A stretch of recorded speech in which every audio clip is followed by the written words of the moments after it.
കാട്ടാനാക്രമണത്തിൽ കൊല്ലപ്പെട്ട പോളിന് അന്ത്യാഞ്ജലി നൽകി നാട്. വീട്ടിലെ പൊതുദർശനത്തിന് ശേഷം മൃതദേഹം സംസ്കരിച്ചു. പുൽപ്പള്ളി സെന്റ് ജോർജ് പള്ളി സെമിത്തേരിയിലായിരുന്നു സംസ്കാര ചടങ്ങുകൾ നടന്നത്.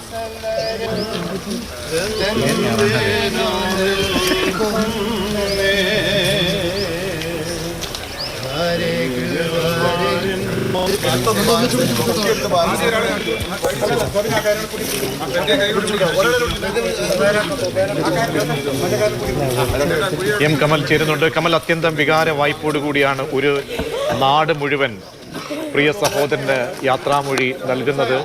നാട്ടുകാരൊക്കെയും പിരിഞ്ഞു പോയിട്ടുണ്ടോ? ഇപ്പോൾ എന്താണ് കാര്യങ്ങൾ? പ്രതീക്ഷ എല്ലാവരും പിരിഞ്ഞുപോയി. ഇപ്പോൾ എംഎൽഎമാർ, UDF എംഎൽഎമാർ IC ബാലകൃഷ്ണനും ടി സിദ്ദിഖും ഇവിടെ മാധ്യമങ്ങളോട് സംസാരിച്ചുകൊണ്ടിരിക്കുകയാണ്. അവർ സർക്കാർ സംവിധാനങ്ങളെയാണ് കുറ്റപ്പെടുത്തുന്നത്. കാരണം സർക്കാർ നേരത്തെ തന്നെ ഈ പ്രതിഷേധമൊക്കെ ഉണ്ടാകുന്നതിന് മുൻപ് തന്നെ ഈ കാര്യങ്ങളൊക്കെ ചർച്ച ചെയ്ത് പരിഹരിക്കേണ്ടതായിരുന്നു. ഇത്തരത്തിലൊരു പ്രതിഷേധം ഉയരാൻ അതാണ് കാരണം. ജില്ലാ കലക്ടർ ഉൾപ്പെടെയുള്ളവർ നേരത്തെ തന്നെ ഇക്കാര്യത്തിൽ ധാരണയുണ്ടാക്കിയിരുന്നെങ്കിൽ പുൽപ്പള്ളിയിലെ അനിഷ്ട സംഭവങ്ങൾ ഒഴിവാക്കാമായിരുന്നു എന്നാണ് MLA മാർ പറയുന്നത്.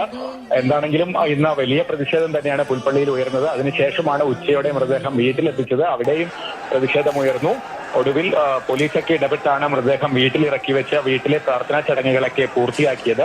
അതിനുശേഷം 5:20ഓടെയാണ് സംസ്കാരം നടന്നത്. പുൽപ്പള്ളി സെന്റ് ജോർജ് യാക്കോബായ പള്ളിയുടെ സെമിത്തേരിയിലാണ് മൃതദേഹം സംസ്കരിച്ചത്. 1 മണിക്കൂറോളം പള്ളിയിലെ ചടങ്ങുകൾ നീണ്ടുനിന്നു.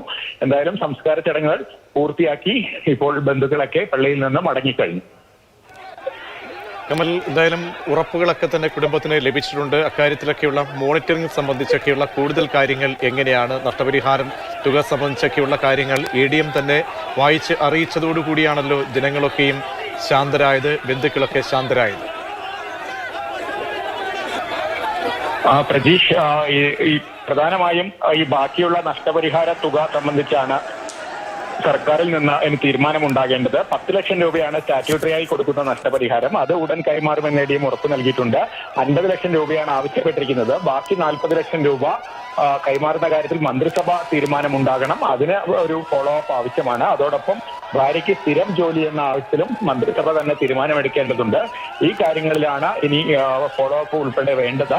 എന്തായാലും MLA മാർ ഇപ്പോൾ കടുത്ത നിലപാടാണ് സർക്കാരിനെതിരെ സ്വീകരിക്കുന്നത്. വനം മന്ത്രിയുമായി ഇനി ഒരു ചർച്ചയ്ക്കും തയ്യാറല്ല. മുഖ്യമന്ത്രി നേരിട്ട് വരണമെന്നാണ് MLA മാർ ആവശ്യപ്പെടുന്നത്. ശരി, കമലാണ് വിവരങ്ങൾ നൽകിയത്.